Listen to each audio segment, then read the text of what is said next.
There is a paradox in multiculturalism. It's a paradox at the heart of liberal immigration theory, and it's one that liberals themselves are remarkably reluctant to confront, and it's one that the right often doesn't actually use. Essentially, it goes like this. A highly liberal immigration model can unintentionally encourage the formation of self-contained ethnic communities that mirror the cohesion and exclusivity of the very ethno-nationalism that liberalism wants to avoid. The promise is straightforward.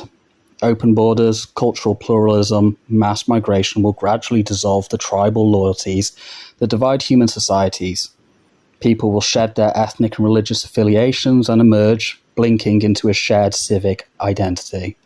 Pure hegemony. The nation-state becomes a neutral container, emptied of any particular culture and refilled with all of them equally. And it is an elegant theory. It also consistently fails to describe what actually happens. Humans, inherently, organize themselves around shared language, shared ancestry, shared belief, and shared history. It's not bigotry, it's not ignorance, it is simply the architecture of how people form communities. And it's the very tribalism that has got us this far in the first place. And it does not disappear because a political ideology would prefer that it did. When large-scale migration occurs, newcomers do not dissolve into a universal civic culture. They form communities that preserve and reinforce existing identities. Those communities develop their own institutions, their own political interests, their own internal hierarchies. And again, none of this is inherently sinister. Cohesion is not a crime.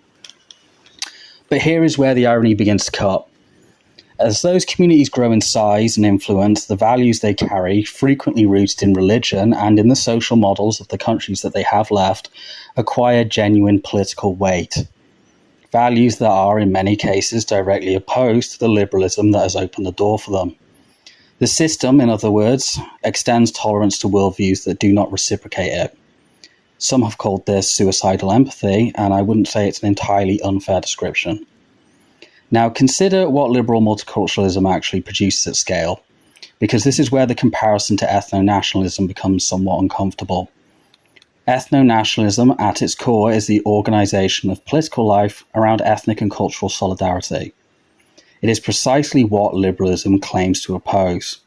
Yet, a liberal immigration model pursued without limits or conditions can produce self-contained ethnic communities that mirror that very structure, cohesive, insular, politically organized around communal identity rather than civic participation.